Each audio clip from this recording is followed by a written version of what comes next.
Hello everyone and welcome to this course on modern application development. So now that we have a reasonably clear understanding of what REST stands for, right, let's look at some examples to make it a bit more concrete, right. So far it's been a little abstract. We have been talking about notions of software architecture and sort of motivating the idea of why you need to transfer state around and so on. But what exactly does that mean and how does it actually get implemented in practice? Let's look at some concrete examples.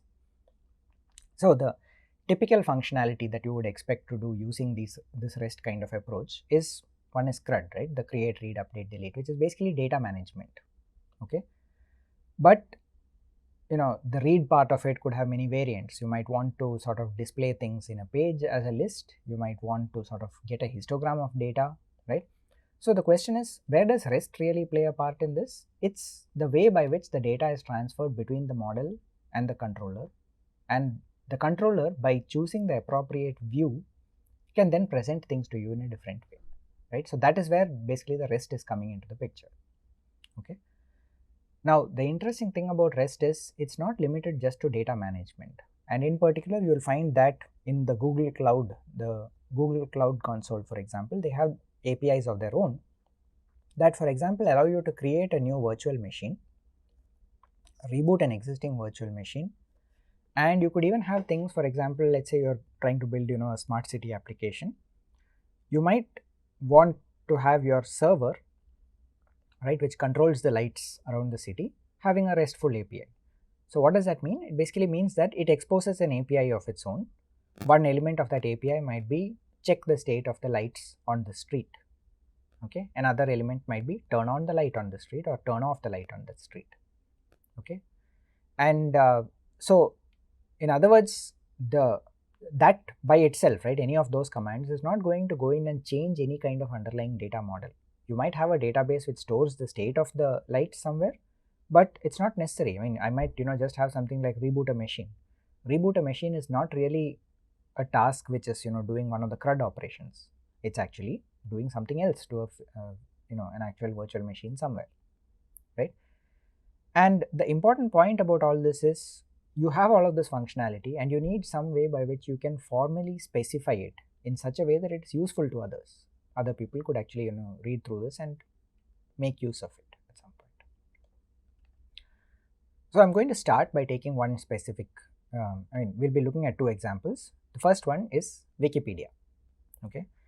Now we all know what Wikipedia is. It's basically sort of an online encyclopedia. In principle, anyone can go and edit any page on it, right? In practice, they try not to, and at least the more important pages, they put some kind of protection on it so that it to avoid possibilities of abuse, right? But it is still remarkably free. You can go in and pretty much change any page that you want and provide updates on it, right? And in some cases, people will look at it and say, yeah, this looks good, and accept those changes into Wikipedia. Now, what does the API do, right? Why do you need an API for such a thing? Because after all, I have a this web page out there. I have a search box. I can go search for anything and bring it up. Now people might want to do a bit more than that. So for example, they may want to say, okay, for certain kinds of search terms, can I find how many pages are there, right? Or is there a way by which I can find out the total number of pages in a particular language, right? Or can I do something like searching for everything which starts with the letter ABC, right? So of course, if I have access to the database, I can do all of that. But if I don't have access to the database, then it becomes quite painful to actually physically go there and search for each and every one of those. So what the Wikipedia founders did was they created an API which allows you to do that. You can search for things like search for a term and it will return all pages that contain that term, mostly in the title or something like that. You can retrieve the history of a page. What that means is you can basically go in and say, okay, when was this edited, who edited it, when was it last done. Rather than sort of going and reading all of that, you can have a program that sort of pulls it out for you and maybe presents it to you in a different way, right? So all of this, just like I was describing earlier, happens in the form of JSON output that is going to come when you make requests to certain URLs. Okay, so this is the main page that describes the REST API corresponding to Wikipedia, right? You can see that the location of this, I mean, you just Google Wikipedia API and it pretty much takes you here. MediaWiki is sort of the parent organization that handles Wikipedia plus certain other things. It is more like the the entire mechanism that is used for implementing Wikipedia. Okay, and as you can see over here, there's a lot of information on it. Of course, it says bold up right up at the top that this is the REST API for Wikipedia. It also gives you information, a quick start, right? How do you, for example, search the English Wikipedia for an article about Earth? Okay, now look at what's happening. Basically what it's saying is, you have this URL en.wikipedia.org that tells it that it's the English version of Wikipedia, and after that comes this w/rest.php, right? That is the part that basically says it's taking you to the REST API rather than to something which will actually give you back the HTML page. Okay, and the fact that you use this rest.php over here has implications on the kind of output that you get from the system. Finally, you will get JSON output rather than HTML. Okay, it also has one v1 out here. Okay, and this is something you will commonly find in most REST APIs. It's the API version. Okay, why is that important? Because as we'll see later, you might have a scenario where you need to change something in an API, and there is something fundamental about the notion of an API which basically says that you can't just break what another person is expecting will work. Okay, so if something that you are going to change is going to break what someone else expects to work, you need to make that clear and ideally make it a different version, a new version of whatever you are trying to do. Okay, so anyway, this is the v1, tells you the version of the API and what kind of resource are you doing. You are basically performing a search on a page. Okay, so if you ask what is the exact resource over here, this is sort of this search/page is the resource that you are activating at this point. Okay, so it's not a page by itself that is the resource over here. It is this functionality that is being activated at this point. What is being done is you are passing parameters to it, right? There is a queue which is the query string, and something else, limit equal to 1 is just something which some additional information which is used by the API. Okay, so what do you think will happen if you actually execute this? Well, we can try it out. The simple way to do it is just run this command curl. Now for the purposes of this presentation, I have run all of these commands ahead of time and I'm only pasting the data out here. But I would strongly encourage all of you to try this out on your own, right? Make sure that you try it, see what happens, make changes to it, right? Search for something else, change this limit over here, see what happens if you change to another language. Try anything you want, right? Be careful while trying it, because if you sort of put it in a script that generates too many requests, there is a good chance that Wikipedia will find that to be abusive, right? It's not a good use of their API and they will blacklist you. They will try to block your machine from connecting to it. That's true of any API, right? The people who are providing it as a public service. It's so that you can do something useful to it. Always keep that in mind. When you are trying to connect to an API, play nice, right? Limit the number of requests that you use over there and sort of stagger them out over a longish time so that it doesn't overload their servers and doesn't sort of cause them to have to say, look, you are causing problems for us, we need to block you. Okay. Now anyway, the interesting thing over here is curl is something that we have mentioned earlier, right? It's just a command line URL retriever. Okay, and by command line what I mean is, this is ideally if you are on a Linux system curl should be pretty much in most cases already installed on your system. If not, you can install it very easily. Even if you're on macOS, I believe curl is typically there by default. On Windows, you might have to install it separately, right? It is, I believe, also there in the shell on Replit, right? And you should be able to sort of try it on that also. All that it's doing is it takes a URL, in this case an HTTPS URL, connects to this particular server and sends it this request. So this is the query string, right? So /w/rest.php etc. is the actual URL query string. Out of that, this q equal to blah blah blah is the specific portion of the string which is the query to be passed into this part of the application.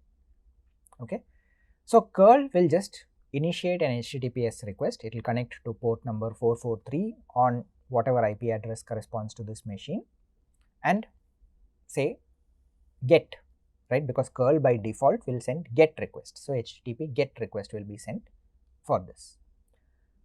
What will we see as the response? Okay, so like I said, I already tried this out and I'm just going to show you what the response is. In this case, it comes back with a JSON object, right? You can see that there are like curly brackets starting here, ending here, and it's again a key value, like it's a dictionary, just like the person identifier that I showed earlier. The data in it is, first, you have the pages, right? So it basically says pages. So you could have multiple pages coming back for Earth, but since we have limited it to one, it is only giving back the first one. The ID, and this pages is basically an array. You can see that because it starts and ends with curly brackets, or rather square brackets. Okay. Within that, you can see that there is a specific object which starts with this curly brackets out here and ends with these curly brackets. That object has an ID 9228 in this case. The key for that object is the actual title Earth itself, or rather the value Earth. The title of that page is Earth. Okay, and it also provides you a small excerpt from the page, right? If you look at it, this part is straight HTML, right? It's just dumping this out, and you can see that it's literally dumping it out because it ends in the middle of a sentence, right? Is land consisting, just stops there. It's basically picked up so many words from the page and sent it out to you. Okay, so that's an excerpt. It basically has pulled out the first few words from the HTML and sent it. There is also a brief description. This is one of the things, the so-called metadata about the page, which won't show up on the page as such, but is provided by the authors as part of the thing, right? It basically says description, third planet from the sun in the solar system, right? You might not see that on the page itself, but if you look at the page source, you will probably find there is a description tag which says this is what it is. It also provides, a link to a thumbnail, a picture, right? The Earth seen from Apollo 17 and so on. Okay. So what's the bottom line? Because we made a request to the REST API as specified by this, we gave it a certain query string and we just used curl, which means it's an HTTP GET request. This is the information we got back in response. Okay, this JSON blob. A blob is basically just a chunk of data. Okay, right. So this is useful. It means that by changing Earth to something else, I could continue searching for various other things on Wikipedia. Okay, you might want to change limit equal to something else and see whether you get multiple pages corresponding to Earth, right? And what do they each correspond to?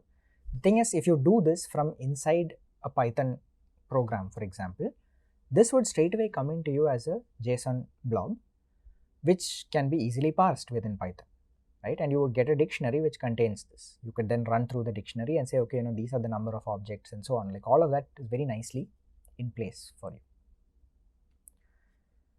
Like I said, another thing you could do is, for example, pick up the history of a page, right? So what is history in this case? It is how often has the page been revised, what has happened to it, what has been changed over time and so on, right? Now this, obviously, this is the main page of Wikipedia. It undergoes quite a lot of revisions, right? I mean, there are like small changes that keep getting done to it every now and then. So when I look at it, I find that it comes back with an array of revisions, okay? And I have not even put in the whole lot because quite a lot of data comes back, okay? Not a whole lot because it, I think, limits the number of revisions that it's showing to you, but it basically shows that. What information does that contain? Each of those objects, right? Basically it starts with an ID and goes up to this point. Another one starts with an ID and goes up to this point and so on, right? What does it have? It has the timestamp on which it was updated. It has a Boolean flag which indicates whether it was a minor change or not, right? The size of the change, right? How many, I believe this is the final number of bytes or something. And this comment, I mean, it's not actually cut. I just cut this out over here for ease of display. It's actually quite long. It basically gives some description of what was changed. It also says who was the person who changed it, what were the number of changes and so on, okay? So you can easily pull this out. This, for example, will easily tell you, you can write a small script around this, which you give it any page and it will tell you how many times it changed, how often was it changed, when was the last change made, all of that information can be collected easily, right? There are a lot more things in the API. You could, for example, go by user. You could find out which users have been contributing the most, right? So the fact that it provides an API like this makes all of this possible. Otherwise, you would need to sort of sit and download each of the pages of Wikipedia one by one, parse the HTML, try to get some data from there, and hopefully not make a mistake, right? Whereas over here, you are straight away able to hit the database at its backend and get useful information from it. As I said, this is a public service. Wikipedia was not forced to do this. They are providing it because it is useful for many people. Okay, so keep that in mind when you access APIs in general. Now, a bit about the documentation provided for this, right? It provides something called the schema, which basically tells you a little bit about the nature of data it is returning to you, right? So the search page, for example, returned a lot of information, the ID, some key corresponding to what is the, okay, this is, yeah, so in fact it says this, right? The key basically says it's the page title in a URL friendly format, whereas this title is the page title in a reading friendly format. The primary difference would be that, spaces would be replaced by underscores in the key, right? An excerpt is, for the search pages endpoint, a few lines. It doesn't specify exactly what it is, right? And a description, which is a short summary of the description, or null if no entry exists. So in other words, if you searched for something that doesn't exist, you should get back description equal to null. Not the string null, but the value null, right? So it's actually a JavaScript object with the value null. So this schema, in other words, is something very important, and this is something we'll again look at later. This is part of the documentation of an API. There is some more detailed documentation which basically says, what is the API for this search page, right? The route that needs to be used, right? What does that mean? It basically means that this is the route or the part of the URL that you need to use in order to access this part of the API. What is the method that you should use? Get. What is the content type that you can expect in response? And what exactly is it that it will return? It will return a pages object which contains an array of search results. It also gives you an example of how to use it, right? So I did it with Earth. It says you could also do it with Jupiter, and with 20 results and up to 20 pages containing information about Jupiter. Okay. Continuing on the documentation, it also says what are the parameters that can be accepted for this. There is Q, which is required, right? You have to give it a query string, otherwise it's basically going to give you some kind of an error. And there is an optional limit, which says that you could return the maximum number of search results to return. What is the default value that it will return, right? And what is the maximum that it can handle. Okay, so all of that information is documented cleanly over here. So someone who wants to use this API, the moment they have seen all this information, that's enough to know exactly what you can do with it. Okay. Finally, it also says what are the possible responses that you can get from the server. The ideal status is, a response 200, results found. Okay, and it returns a pages object which contains an array of search results. If nothing was found, that's also a successful search, right? It's not a failure, because what it's saying is that I searched and did not find anything. So yes, the search succeeded. It's just that there was no data in my database. Okay, it will still return a pages object containing an empty array. But then come the error codes, right? So the 400 over here is an error code which will basically come if you do not set a queue parameter. Remember that the queue was declared as required out here, right? So if I don't have a queue parameter to search for, it will come back with a 400 error. Similarly, if I give an invalid limit, let's say I ask limit equal to 1000 or limit equal to -1, I'll get a 400 error saying this is an invalid limit outside the range of what I can accept. And finally, let's say there was an, the so-called internal server error, right? The server crashed or something happened and the search just failed. It can't tell you anything better than that. It will give you back a 500 error. So these are the possible responses that you could get for this API. So you see how the documentation works, right? It basically sort of tells you the route to use, the method to use, what kind of content type to expect, what data to expect in return. The example is a nice touch. It may not always be part of the documentation, but is always useful if you can give an example. The parameters taken as input, essential, and the type of response codes that you can expect. All of these are essential information for the documentation itself.